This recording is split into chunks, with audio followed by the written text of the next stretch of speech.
Hello everybody and welcome to my car.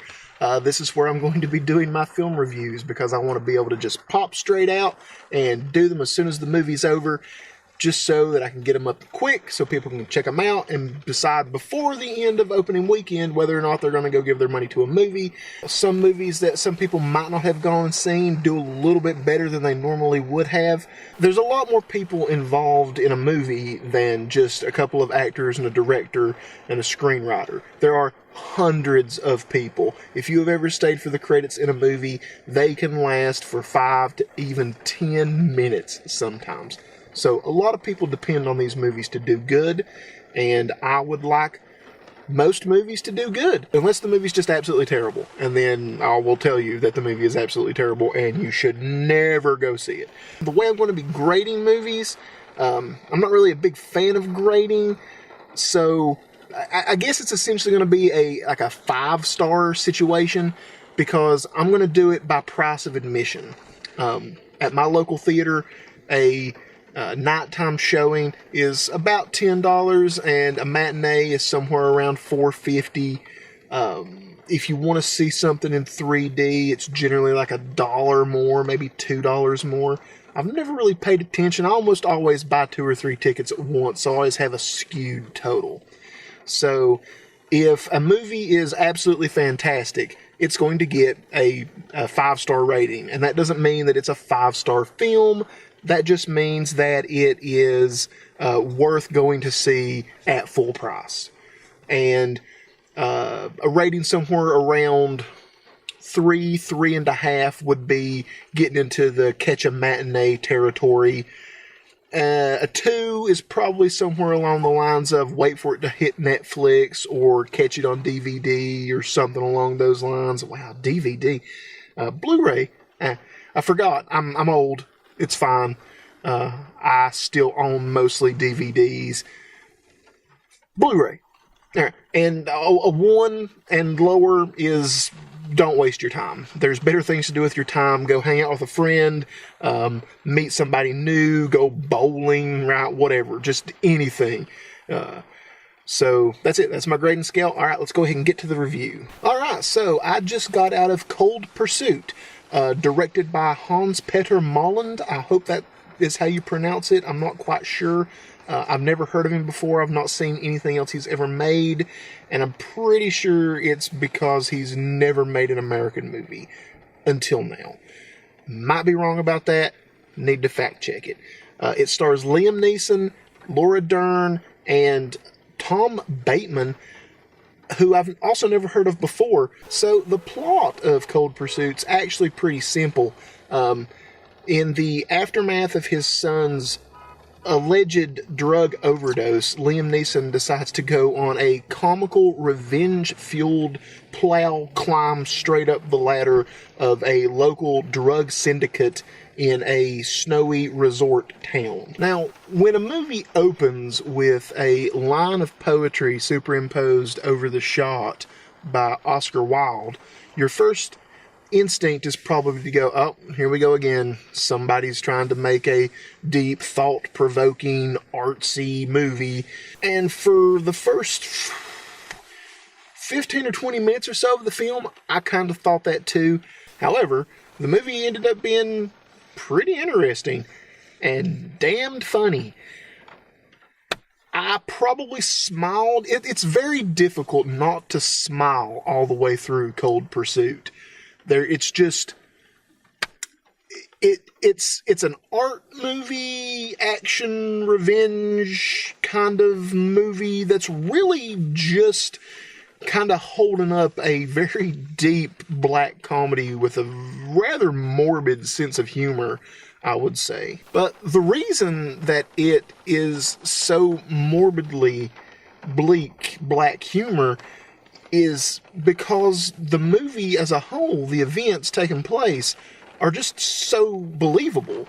We see it every day. Someone dies of a drug overdose, the gang violence, just people disappearing.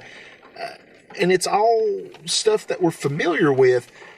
And it's just the way that it's approached. Trust me, this movie is more comedy than anything else. And it's not one of those cases where it's unintentionally funny. This movie intended to get people to chuckle out loud in the theater. It's not a deep belly laugh kind of movie, but it is a kind of movie, if that makes any sense. So if that's up your alley, you might want to check this one out. So the events of this movie take place in a swanky ski resort town that at one time was just kind of like a back hole, nobody wants to live there kind of place because it's just covered in snow and ice and it's just a very bleak, inhospitable environment. And this plays in so well to the events of the story. Just you just have to see it. And now that I'm talking about the setting, I want to take a moment to really discuss the cinematography in this movie.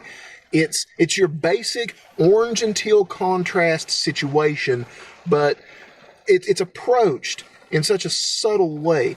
There's, like, every single scene is accented by the opposing element. So if you have like a scene that's bathed in orange, somewhere within that scene is like a tiny accent item that's just vividly blue.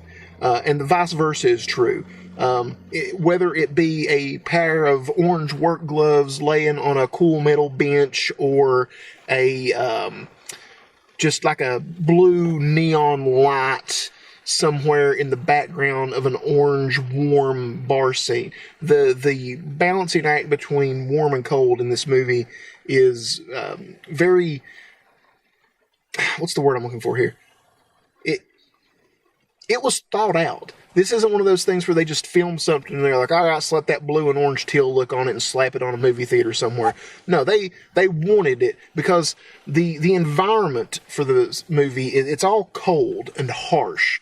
And so there's always these little hints of warmth because I think, at least for me, I feel that deeply the movie was about losing that thing in your life that makes it warm, that makes the cold, harsh environment, the cold, hard world that we live in bearable, which, Liam Neeson's character, Nell Coxman, and they like to poke fun of that name in the movie a little bit, loses his son at the beginning of the movie, and you can just see him and his wife crash down from a place of warmth and happiness. But there's like always that little hint of something warm in the shot that kind of like subconsciously you start thinking there's hope. There's hope there. Like no matter how bad things get, you can come back from it. You can find a purpose. So in this movie, Liam Neeson's purpose ends up being killing everybody who had a hand in his son's death, but still, purpose. Liam Neeson kills it in this film. There are several shots where it just goes on for minutes and he never blinks. It's like he's having a staring contest with the camera or with something in the distance. And it's like he's completely disconnected from the world around him. And the story kind of goes into that too, where it's like the world that he knew just kind of becomes wonky and crazy as he like just jumps down this rabbit hole of revenge and the criminal underworld, and just watching him learn the ins and outs of it, because he does a great job of portraying that every man who's like not incapable, but fish out of the water. And, if you've ever seen Taken or any of the other movies where Liam Neeson proves that he is a badass, then you know what to expect here, but in a much more downplayed kind of way. And Liam, I am still waiting to see you fight that wolf from The Grey, which this movie might actually be a prequel to The Grey, now that I think about it. You've heard it here, officially. Cold Pursuit is a prequel to The Grey. And then there's Laura Dern, who does great when she's on the screen, but her part is so small that she might as well have not been there. Really, it contributes nothing to the story or to the plot of the movie. She's there. She loses her son. She, reacts accordingly, and then kind of just away. And that's such a shame, because I feel like they could have done so much more with her. That they could have done all kinds of crazy, kooky things if they had just put her involved in the events. But that's not the way it happened, and as such, I don't really have much to say about her performance because it's barely there. She did great when she's there. In terms of acting, though, the highlight of the movie for me was the performance that Tom Bateman put on as the villain Viking. He walks a fine line between unrealistic psychopath and realistic psychopath. Because I know people like this. And now I'm going to be looking at them in a different light. Like, you are just one bad day away from just murdering a bunch of people. You would think from a villain described like that it wouldn't be very developed, that he would seem pretty flat. But there's a note in there of a human being in the way that he relates to his son. Like, it seems, and I'm not saying that he relates to his son well. Like, this is not a manual on how to raise a child, but he genuinely, or I felt that he genuinely conveyed a love for his son, even though he's a completely vile person. So, Tom Bateman, great job. Loved you. Make more movies. I checked out your IMDb. I've not seen you in anything else, and I kind of want to. I think you're going places. As far as the directing goes, Hans Peter Molland, my man, you may be one of my new favorite directors, and I'm going to be hitting up your IMDb page and looking at some other things that you've done. I've already kind of glanced at it, and they're all foreign, so I'm hoping that there's subtitled versions out there because I want to check them out. The pacing, a lot of people are going to go into this movie and watch it and come out of it and go, man, that movie was slow. But they're not going to be bored. And the reason there is because the movie isn't slow. It's steadily insistent. Right? Like, I mentioned earlier the just black, bleak comedy and the hilarity that can, the chuckle moments. And those chuckle moments wouldn't exist if Mullen hadn't paced this film the way he did, because it's just like a horror movie where the jump scare only works if there's proper tension established before it happens. The chuckles only work if there is proper seriousness established before they happen, and Mullen knocks it out the park here. Well, as you may have guessed, we are no longer in my car. Being the YouTube newbie that I am, I was not completely prepared. I thought I was, but I should have brought an extra SD card with me, and I just filled up the one that I had. So I guess now I'm inviting you into my house. This is my reading room, and in the future I will probably do some reviews from here for, movies that don't come out in the theater, or older movies that I just want to talk about. So, welcome. Anyway, Cold Pursuit. So, I'm just going to wrap it up. The last element of the movie that I really wanted to talk about was the score. The first twinges of the music at the beginning of the movie, the thought that crossed my mind was, is this going to be a Western in the middle of a snowstorm? And in a way, it kind of is. It does channel that man with no name kind of vibe towards the end of the movie, even though we all know who Neil Coxman is. There are characters in the movie who still, they have no idea what's going on. So that's that. And it was very somber. I use that word a lot, but it seems like that's a thing in the movie world these days is that somber score.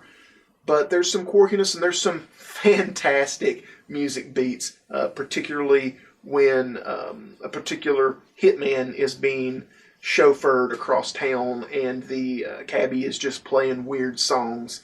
So look out for that. That's funny. Oh, I guess that's it. Man, I was so close to being done. I was this close to being done in the parking lot. But anyway, here it is. So at the beginning of my video, I said I was going to grade movies on a 5-point scale based off of the price of admission at my local theater. I paid full price to see Cold Pursuit, and I don't regret it, but I'm not entirely sure. There are some people out there who this is definitely a full price movie. It is a 5-star, pay full price, enjoy the movie anytime you want. But for the vast majority of the population, this movie's going to come in around a 3. If you're out on a weekend and you don't have anything to do and you need to kill some time, go grab a matinee of Cold Pursuit, give it a watch. If you have anybody with a twisted sense of humor that you hang out with on a regular basis, take them with you. They're going to love this movie. The people who are going to hate this movie the most, right, are the people who are hardcore fans of, like, Taken and the 3 million knockoffs all starring Liam Neeson that came out about 10 years ago or so. There was actually a group of people sitting to the right of me in the theater who were these people. So I got to experience it firsthand. They were also very loud.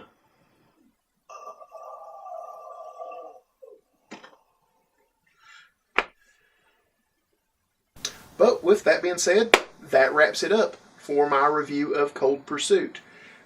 If you guys like what you're hearing and you want to see some more of it, just go ahead, like, subscribe, and Judy chop that little notification bell. And remember that no matter how bad your day's going, no matter what you're dealing with, it doesn't take any extra time to be kind. So just go, enjoy some movies, and be kind. I'll catch y'all in the next one.